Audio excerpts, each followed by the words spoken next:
नमस्कार दोस्तों, Gyanmati teaching channel पर एक बार आप लोगों का फिर स्वागत है। और अब हम आगे पढ़ने वाले हैं वाक्य। तो अभी तक हमने पढ़ा शब्द, और शब्दों के बाद अगला क्रम आता है वाक्य का। तो हम पढ़ने जा रहे हैं आज वाक्य। तो देखेंगे पहला क्वेश्चन है कि वाक्य किसे कहते हैं। तो शब्दों के सही मेल को वाक्य कहते हैं। शब्दों के सही मेल को वाक्य कहते हैं। जैसे समझा कि मदन घर चल, ये एक वाक्य हो गया। एक शब्द, दो शब्द, तीन शब्द, यानी तीन शब्द मिलकर के एक वाक्य बन गया। तो इसी को वाक्य बोलते हैं। अब अगला आता है वाक्यों को किन किन आधारों पर बांटा जा सकता है। तो दो आधारों पर बांटा गया है। एक है आपका अर्थ के आधार पर। इसके कई पार्ट हैं: विधानवाचक, निषेधवाचक, प्रश्नवाचक, विस्मयादिबोधक, आज्ञावाचक, इच्छावाचक, संकेतवाचक और संदेहवाचक। ये आपके अर्थ के आधार पर वाक्यों का वर्गीकरण है। तो देखेंगे जी कि जब आपका प्रश्न आता है एग्जाम में, तो इस तरह से आता है कि अर्थ के आधार पर निम्नलिखित में से कौन सा वाक्य होगा, या रचना के आधार पर निम्नलिखित में से कौन सा वाक्य होगा। तो उसमें आपके रचना के आधार पर आपके तीन पार्ट हैं: एक सरल या साधारण वाक्य, दूसरा आपका संयुक्त वाक्य, तीसरा मिश्र या मिश्रित वाक्य। आगे आता है आप संयुक्त वाक्य के ये चार पार्ट हैं: संयोजक, विभाजक, विकल्प और परिणाम सूचक। तो जैसे सरल वाक्य, ये तो जानते हैं सीधा सा सरल सा वाक्य होता है। संयुक्त में कुछ मिला हुआ, तो ये सारे संयोजक, विभाजक और विकल्प सूचक ये सब मिले हुए होते हैं।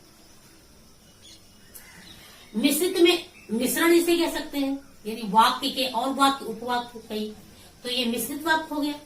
तो आप देखेंगे, पहले इसको समझ लेंगे आप अर्थ के आधार पर। विधान, विधान का मतलब होता है कोई चीज की जानकारी होना, यानी जिस वाक्य में हमें किसी प्रकार की जानकारी का पता चल रहा हो, तो वो होता है विधानवाचक वाक्य। जैसे कहते हैं कि हमारे देश का नाम आर्यव्रत था, तो ये हमें जानकारी प्राप्त हो रही है। या हम कहते हैं अयोध्या के राजा दशरथ थे, तो हमको एक जानकारी प्राप्त हो रहा है, तो वो विधानवाचक में जाएगा। अगला आपका था निषेधवाचक, यानी इसमें किसी भी काम के ना होने का भाव प्रकट होता है। निषेध का मतलब ना होना, कोई भी काम ना होने का पता चलता है। जैसे कहते हैं ना कि वह बच्चा खाना नहीं खाया, वह पढ़ने नहीं जा रहा है, या मैं नहीं पढ़ूंगा, मैं ये काम नहीं करूंगा, तो आपका वो निषेधवाचक में होगा।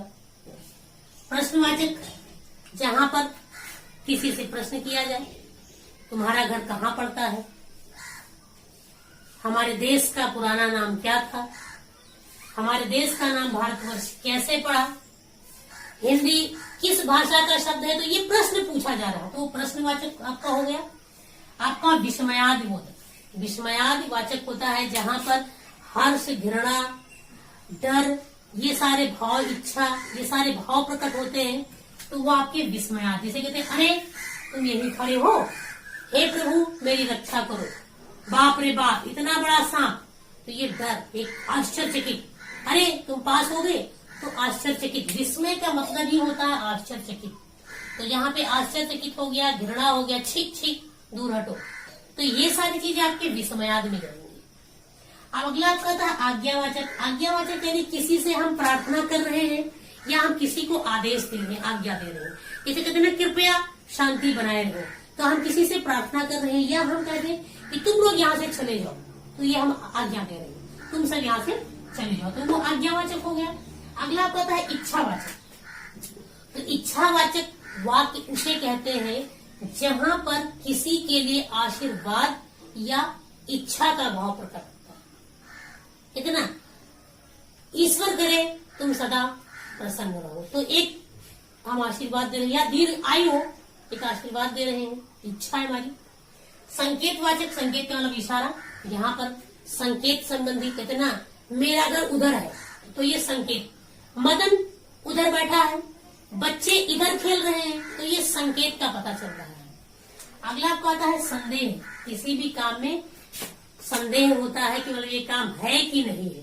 कहते ना कि क्या हुआ, वहां पहुंच गया, क्या प्रधानमंत्री जी आ गए?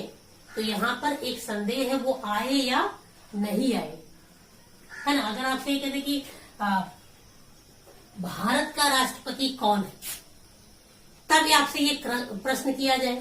लेकिन आपको क्या लगा कि क्वेश्चन कर दिया जाए, क्या भारत के राष्ट्रपति ये है?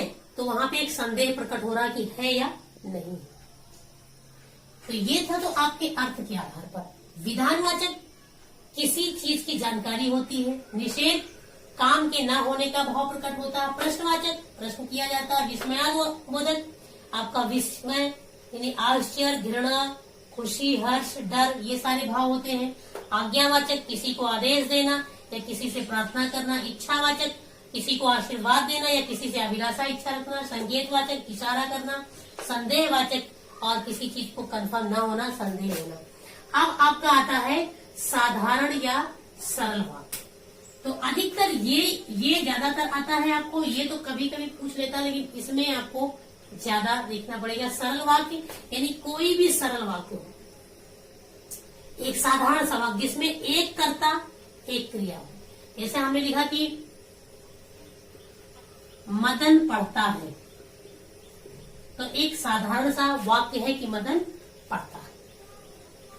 इसी तरह से आपका संयुक्त यानी मिला हुआ, संयुक्त का मतलब मिला हुआ, तो संयोजक का मतलब जोड़ना होता है।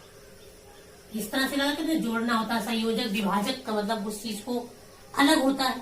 तो संयोजक जैसे कहते हैं ना कि हमने लिखा कि राम और श्याम पढ़ रहे हैं, तो ये और यानी इन दोनों को संयोजक यानी जोड़ रहा, राम और श्याम। तो ये आपका संयुक्त वाचक, आपका संयुक्त वाक्य हो जाएगा, जिसमें संयोजक वाक्य होगा। विभाजक का मतलब ये होता है कि जहां पर कोई काम किया जा रहा हो लेकिन उसका परिणाम ना मिल पा रहा हो। जैसे हमने ये लिख दिया कि वह पढ़ता तो है परंतु पास नहीं होता। वह पढ़ता तो है परंतु पास नहीं होता। ये आपका विभाजक में जाएगा, यानी काम तो करता है पर होता नहीं। फिर विकल्प में वो होता है जैसे दो काम है, दो में से आपको एक चुनना होता है, वो आपका विकल्प सूचक होता है। जैसे कहते हैं या तो तुम पढ़ाई करो या विद्यालय जाना बंद कर दो या विद्यालय जाना छोड़ दो। या तो तुम पढ़ाई करो और या विद्यालय जाना छोड़ दो। एक विकल्प आपको इसमें से चुनना है। तो आप ध्यान देंगे इसमें, जैसे ये या शब्द आया तो ये संयुक्त वाक्य जो है इसका एक चिन्ह है। ये और हो गया, परंतु हो गया, तो हो गया, इसलिए हो गया, ये सारी चीज इसके संयुक्त वाक्य के चिन्ह होते हैं। अगला है आपका परिणाम सूचक, यानी कोई काम के कारण हम कहीं चीज या कोई चीज नहीं कर पा रहे। परिणाम ये है इसका कि मुझे कोई काम करना लेकिन ये काम आ गया इसलिए मैं ये काम नहीं कर पा रहा हूं। तो जैसे कहा कि मुझे बाजार जाना है इसलिए तुम्हारे पास नहीं आ पाऊंगा। मुझे बाजार जाना है इसलिए तुम्हारे पास नहीं। ये परिणाम सूचक वाक्य है।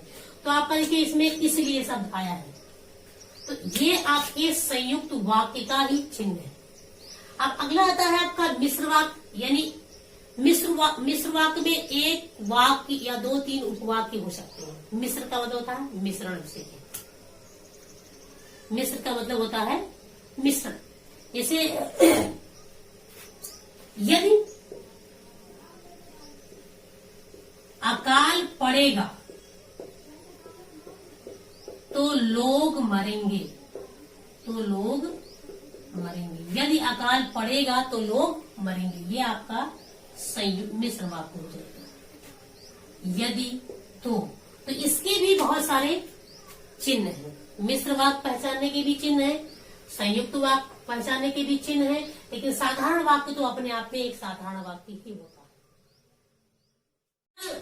साधारण वाक्य, संयुक्त वाक्य, मिश्र या मिश्रित वाक्य। तो हमने आपको बताया कि संयुक्त वाक्य और मिश्र वाक्य के कुछ चिन्ह होते हैं। जैसे आपको ये देखिए लिखा है और, तथा, एवं, या, परंतु, पर, लेकिन, ना, अथवा, या, बल्कि। जहां पर आपको ये शब्द मिले, यानी इन शब्दों के माध्यम से दो वाक्य जुड़े हों, तो वहां समझ जाना कि ये संयुक्त वाक्य हो। लेकिन इसके लिए आपको याद होना चाहिए, आपको पता होना चाहिए संयुक्त वाक्य के चिन्ह। आपके सरल वाक्य के कोई चिन्ह नहीं होते, क्योंकि एक कर्ता एक क्रिया का पता चलता है। अब आपका मिश्र वाक्य आता है। मिश्र वाक्य कैसे पता करेंगे? तो उसके भी चिन्ह, जैसे कि, ताकि, जैसा कि, ज्यों ही, जब ही, भले ही, जब तक, जहां तक, जो, यदि, तो, यद्यपि, तथापि। ये सारे शब्द यदि दो या दो से अधिक वाक्यों को जोड़ते हैं तो आप तुरंत समझ जाएंगे कि वहां पर मिश्र या मिश्रित वाक्य है। तो इन शब्दों को आपको पकड़ के रखना पड़ेगा, तभी आप जोड़ भी, मतलब आप चेंज भी कर पाएंगे, बदलने को आएगा। कहते हैं ना कि सरल वाक्य को आप संयुक्त वाक्य में बदलिए, या संयुक्त वाक्य को आप सरल वाक्य में बदलिए, या कहते हैं ना मिश्र वाक्य को आप सरल वाक्य में बदलिए। इस तरह से प्रश्न आता है करने के लिए। तो देखेंगे आप, हम कुछ उदाहरण यहाँ पे लिख रखे हैं। लिखा है साहिल हंसकर बोला। तो देखेंगे साहिल हंसकर बोला, यानी ये एक करता है, एक क्रिया कर रहा है। तो यहाँ पर हमने कहा कि इसको आप संयुक्त में बदलिए। तो संयुक्त में बदलेंगे तो लिखा जाएगा कि साहिल हंसा और बोला। साहिल हंसा और बोला। तो देखेंगे ये और आ गया, यानी दो को जोड़ दिया, दो वाक्यों को इसमें जोड़ दिया गया, संयुक्त हो गया। अब लिखा आयुष आते ही खेलने लगा। तो इसको हम संयुक्त वाक्य में कैसे बदलेंगे? आयुष आया, आयुष आया और खेलने लगा, और खेलने लगा। ये आपका संयुक्त हो गया। अब लिखा वह खाकर, वह खाना खाकर सो गया। वह खाना खाया और सो गया, संयुक्त वाक्य हो गया ये। इसी तरह लिखा है कि गरीब को लूटकर उसकी हत्या कर। देखिए यहाँ पर आपका संयुक्त सरल वाक्य है, गरीब को लूटकर उसकी हत्या कर दी। यहाँ पे और, या, अथवा, बल्कि, ना, कोई चीज नहीं आया। तो ये आपका सरल वाक्य है। अब इसको संयुक्त में अगर हम बदलेंगे तो गरीब को लूटा ही नहीं, ऐसे लिखेंगे, गरीब को लूटा ही नहीं बल्कि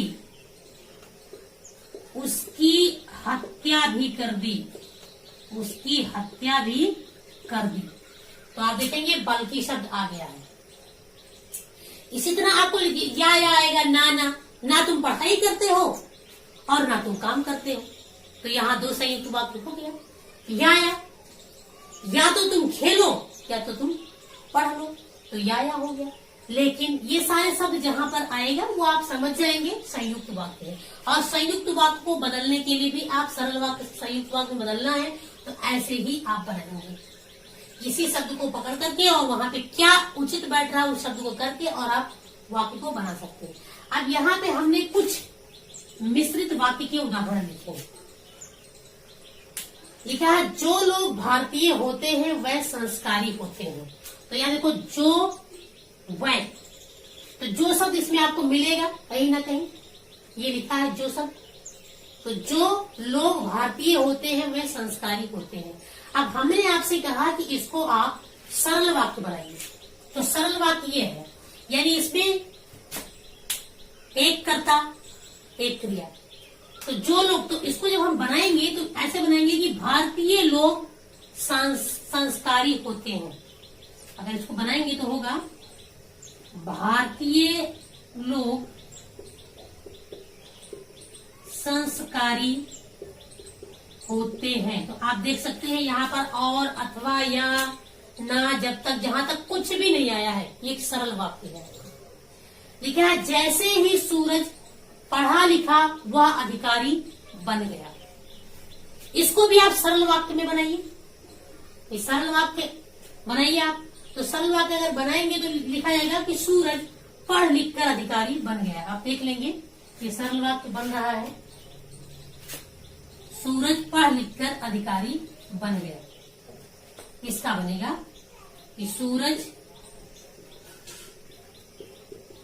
पढ़ लिख कर अधिकारी बन गया। ये आपका सरल वाक्य हो गया। संयुक्त से सरल में, अब अगर मिश्र से आपको संयुक्त में सरल में बनाया है।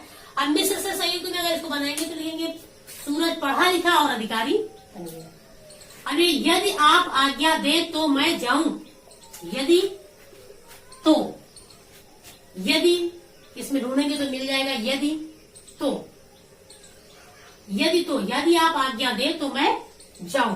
तो इसको भी सरल में अगर आप बनाएंगे तो आप आज्ञा दे मैं जाऊं, आप आज्ञा दे मैं जाऊं, बस ये हो गया आपका सरल वाक्य। वह बच्चा ही तो था पर था चतुर, वह बच्चा ही तो था पर था चतुर।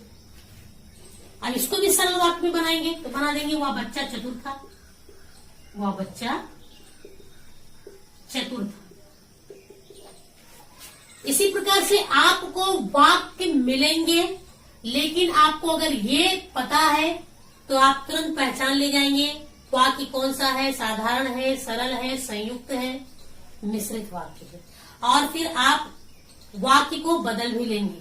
तो उम्मीद करते हैं आप सभी को ये समझ में आया होगा। यदि आपको समझ में आया तो आप हमारे चैनल को लाइक करिए, सब्सक्राइब करिए और अधिक से अधिक शेयर करिए।